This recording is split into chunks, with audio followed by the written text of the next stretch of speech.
안녕하세요. 오늘은 한 끼 줍쇼에서 나왔던 이만기 천하장사 얘기입니다. 이만기 천하장사가 나와서 그때 이제 천하장사 하던 시절에 그때 아파트가 청담동에 갔었네요. 청담동에 갔었는데 평당이 아니라 전체 아파트 한 채가 한 300만 원 정도 있답니다.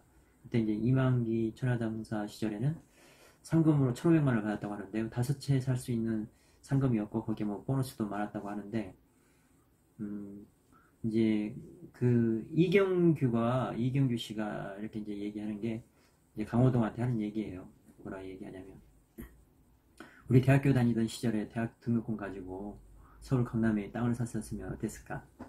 이제 그게 이제 내포하고 있는 게 뭐 아니 잘 되기 위해서 이제 대학교를 다니잖아요. 대학교를 다니는데 그 대학교 다니기 위해서는 뭐 집이 있던 사람들, 땅이 많던 사람들 그 땅을 팔아가지고 이제 학자금을 마련하고 하는데, 근데 결과물로 놓고 보면 그 땅을 가지고 있었던 게 아니면 학자금을 낼 돈으로 부동산에 투자했던 게 더 나은 결과를 얻을 수 있지 않느냐, 이제 그런 얘기입니다. 지금 이제 살인의 추억의 소재였던 화성 살인 사건의 그 이제 살인범 집안도 지금 화성에 이제 100억 정도를 가지고 있다고 해요. 근데 이렇게 이제 기사들을 보니까 뭐 이렇게 땅값 많이 오른 데서 있었던 일들입니다. 그때 이제 집안에서 공부 잘한 애가 있으면 그 땅을 팔아서 자식을 이렇게 서울이나 이런 수도권으로 대학을 보내는 거예요. 이제 땅들은 다 팔렸겠죠. 근데 그때 이제 평당 한 1,000원 정도 했다고 하니까, 근데 이제 자식이 공부 안 하니까 이제 대학교 보낼 일이 없으니까 땅 팔 일도 없죠.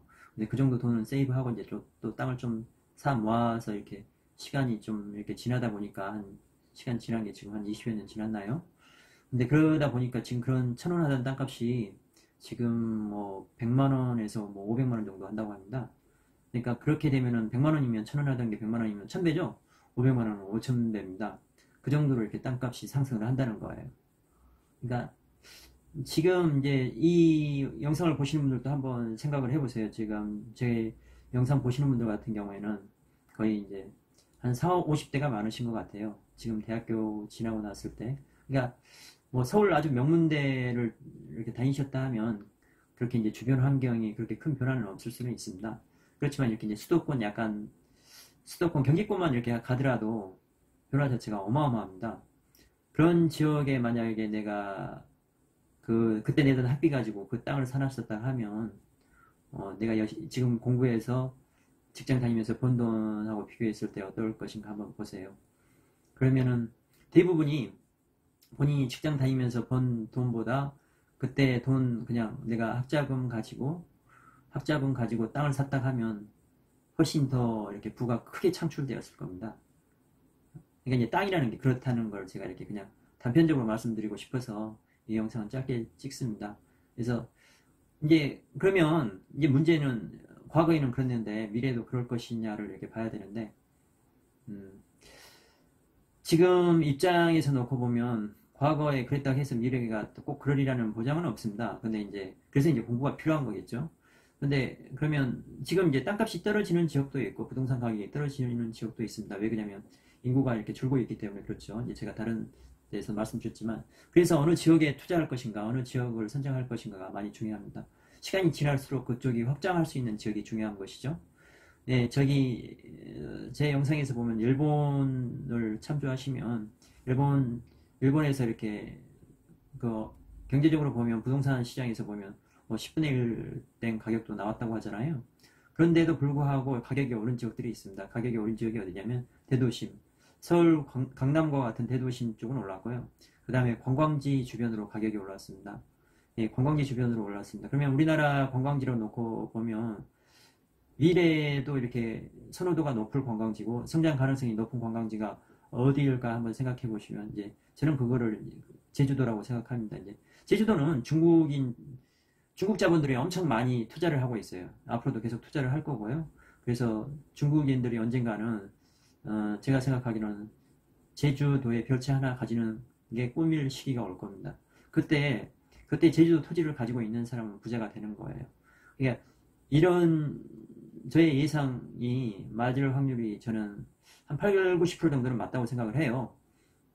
그러면 이제 이게 이제 저는 뭐 이렇게 본의치 않게 그냥 기획부동산 통해서 투자를 했는데, 기획부동산에서 했던 얘기들이 보면 제가 그 지역들을 이렇게 추적해 보잖아요. 그 지역 추적해 보면 기획부동산에 예상했던 예상들은 맞았어요.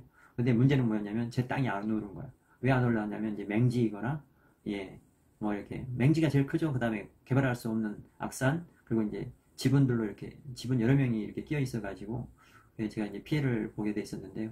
근데 시간이 지났었을 때 그 사람들이 예측했던 건 맞습니다. 그럼 그 사람들이 능력이 뛰어나서 그런 게 아니라, 그게 나라가 이렇게 나라에서 그런 개발 계획들에 따라서 기획부동산이 움직인 거예요. 그러니까 이 부동산 투자할 때 내가 정보를 아는 게 특별한 게 아니라 누구나가 알고 있는데, 그 정보에 맞게 이제 행동하느냐 안 하느냐죠. 저는 행동을 했지만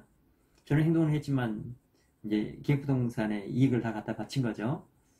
일부는 이제 물론 이익도 본 곳이 있습니다. 예, 예, 뭐 그렇습니다. 그러니까 그 토지 투자를 하실 때 보면 이제 우리나라가 이렇게 이제 통일이 된다 해도 제주도에 대한 관광 수요는 더 늘어날 것이고요. 통일이 안 된다 해도 관광 수요는 늘어날 것입니다. 지금 우리나라의 위치가 이제 어정쩡한데, 그러니까 이 동북아 쪽 중국 포함해서 이제 동북아, 일본, 한국 이런 나라 모두가 이렇게 이제 평화롭게 살아가야 하는 구조입니다.